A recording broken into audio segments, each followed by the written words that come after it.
que é a extensão da inspiração que nós temos?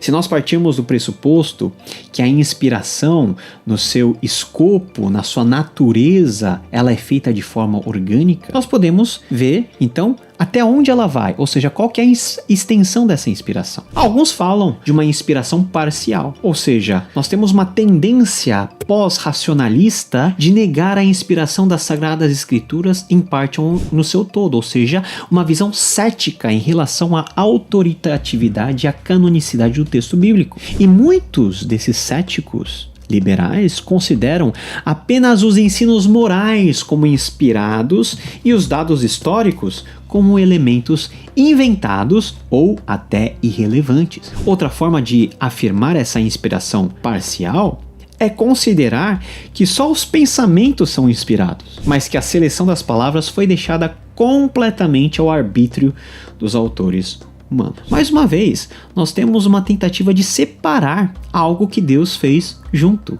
Autor do texto bíblico, intenção, contexto, são coisas que não podem ser separadas, e ao separar essas variáveis, nós caímos em posições perigosas que de alguma maneira podem minar a autoridade bíblica. A autoridade bíblica que está alicerçada onde?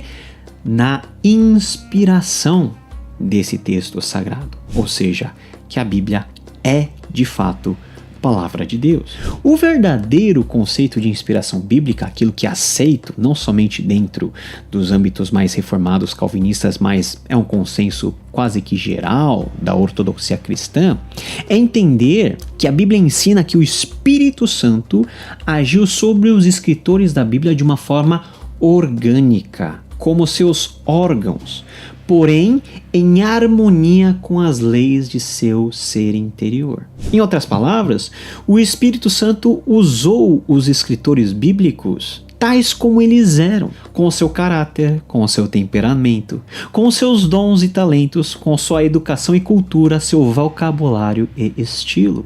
Então nenhum escritor bíblico teve que entrar em transe, sair de si e ter uma comunicação extraordinária e uma força o conduziu a escrever o que ele escreveu. Não, Deus o inspirou no seu interior para que, da sua maneira, dentro do seu contexto, utilizando-se dos recursos que ele tinha à disposição, até das limitações lexicais, gramaticais, retóricas que ele tinha para escrever um texto que, como Herman Bavinck vai dizer, é a palavra de Deus escrita em linguagem humana. O Espírito Santo guiou os autores na expressão dos seus pensamentos, até mesmo a ponto de fazer a seleção das palavras, dando uma boa medida de liberdade em suas atividades. Ou seja, nem tanto o céu, nem tanto o inferno. Nem tanto ditado num texto, nem tanto a exacerbada valorização da subjetividade dos autores. Deus registrou e revelou e registrou e transmitiu exatamente o que ele quis revelar e transmitir, utilizando-se como instrumental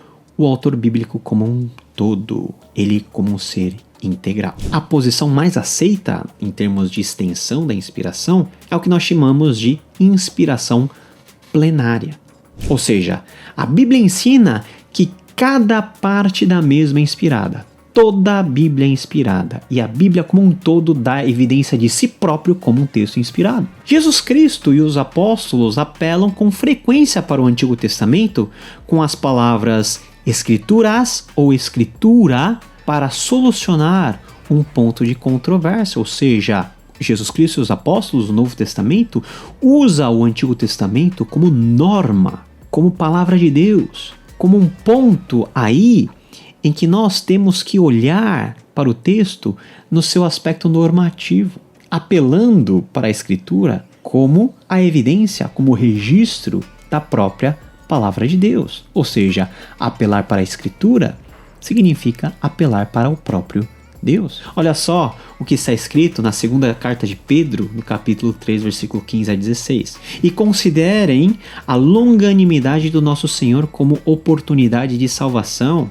como também o nosso irmão amado Paulo escreveu a vocês, segundo a sabedoria que lhe foi dada ao falar a respeito desses assuntos, como de fato costuma fazer em todas as suas cartas. Nelas há certas coisas difíceis de entender, que aqueles que não têm instrução e são instáveis deturparão, como também deturparão as demais escrituras para a própria destruição deles. Então olha só que interessante, ao mesmo tempo que o Novo Testamento, Jesus e os apóstolos usam o Antigo Testamento como padrão normativo, ou seja, como escritura, e escritura significa a palavra de Deus, Pedro, um homem do Novo Testamento, um autor do Novo Testamento, se utiliza de um próprio documento neotestamentário, que são as cartas de Paulo, fazendo essas cartas estarem no mesmo patamar daquilo que ele vai chamar de escrituras. Quando aí você está vendo pintado em vermelho,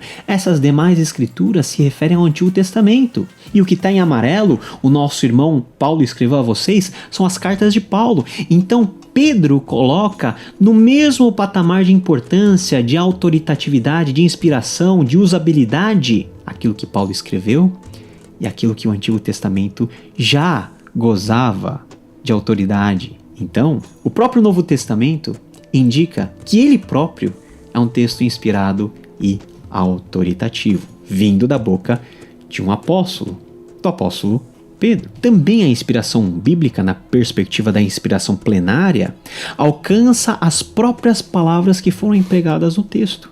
Por isso que podemos dizer que, além de ser uma inspiração plenária, é uma inspiração plenária verbal, porque a Bíblia é verbalmente inspirada, coisa que não se pode confundir com a inspiração mecânica ou com o ditado. Por exemplo, Deus indicou o que Moisés e Josué deveriam escrever. Os profetas falaram como se o Senhor pusesse sua palavra em seus lábios e lhes ordenasse a falar ao povo as próprias palavras de Deus. No Novo Testamento, Paulo nos fala que suas palavras são doutrina do Espírito Santo, lá em 1 Coríntios 2,13.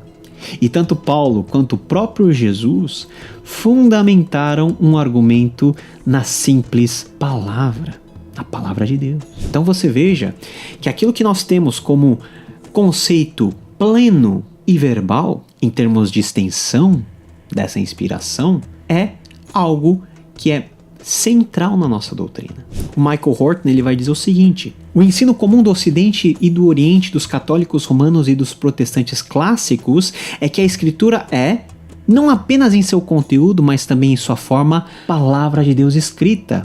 E atenção, o consenso de que a Escritura é inspirada em suas palavras, bem como em seu significado, é resumido de modo adequado pela expressão inspiração verbal plenária. E nessa interpretação de inspiração verbal plenária, as palavras originais da Escritura foram dadas pelo milagre da inspiração e o processo de compilação, edição e preservação do texto foi superintendido pela providência de Deus. Olha só que maravilha! Caiu de paraquedas aqui no canal, nós temos muitos conteúdos relacionados à Bíblia, fé, línguas originais.